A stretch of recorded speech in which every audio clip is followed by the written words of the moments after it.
Our Old Testament lesson this morning is called The Virtuous Wife. And it was intended to be a compliment to women. But to me, at best, it's a backhanded compliment.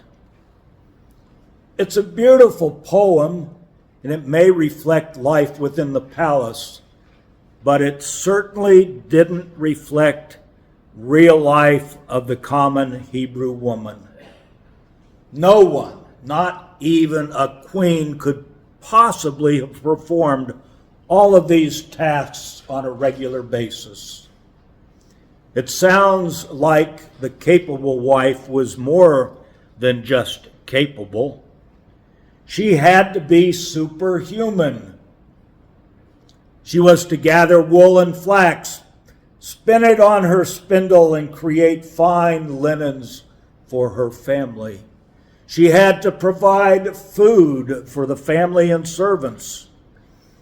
And I guess it was just in her spare time that she was to plant and harvest the vineyards and to sell her extra merchandise, all so her husband could be, quote, known in the city gates, taking his seat among the elders of the land.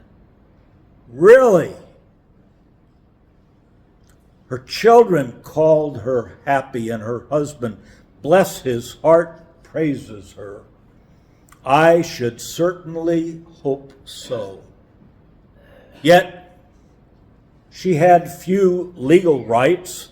She could not speak out in the synagogue, and you can bet that she was expected to greet her husband with a smile after his hard day of sitting with the elders.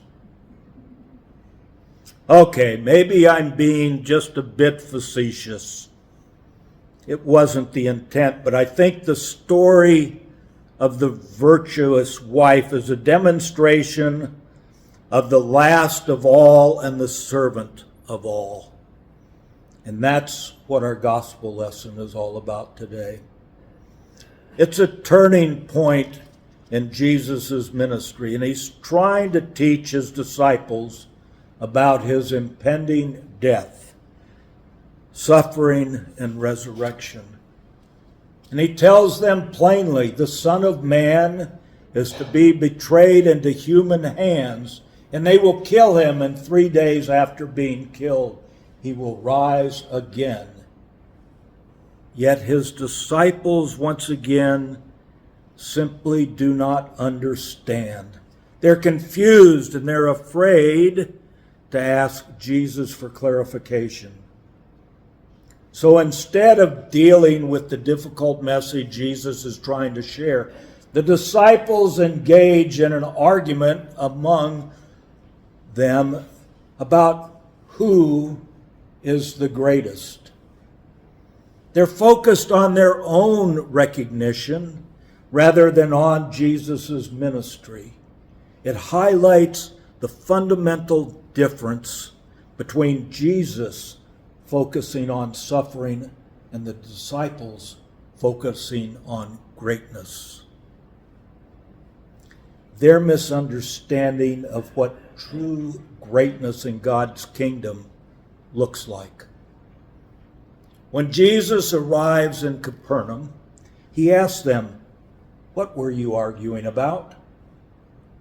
Perhaps they're embarrassed, but the disciples remain silent.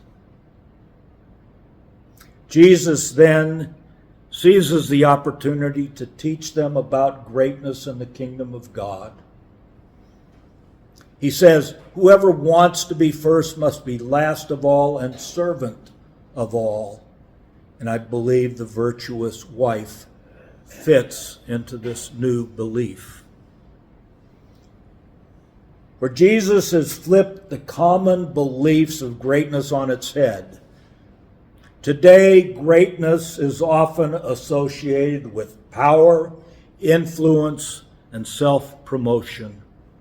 We see it in politics, in corporate boardrooms, even in family dynamics. However, Jesus teaches us that true greatness is in his kingdom. Service, humility, putting others before ourselves. To illustrate this point, Jesus places a child in the midst of the disciples. Now, in the cultural context of the time, children were considered the least significant members of society, lacking status, power, and influence. By embracing a child and saying, whoever welcomes one such child in my name welcomes me, Jesus emphasizes the greatness that is found in receiving and serving those who are often marginalized, overlooked, and undervalued by society. In a society that often values wealth, power, and prestige, Jesus calls us to a different path, a path of humility, service, and selflessness. It's a path that may not bring us earthly rewards, but it's the path to true greatness in God's eyes.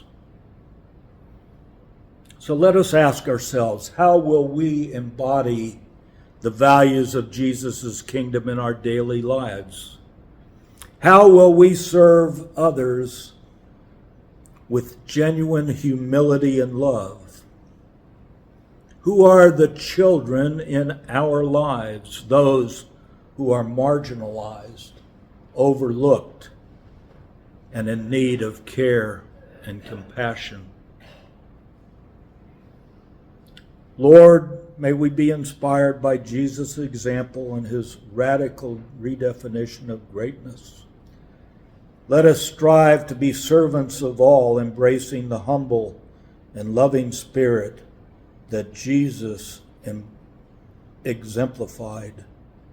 And in doing so, we not only follow his teachings, but also bring the light of his kingdom into our world. Amen.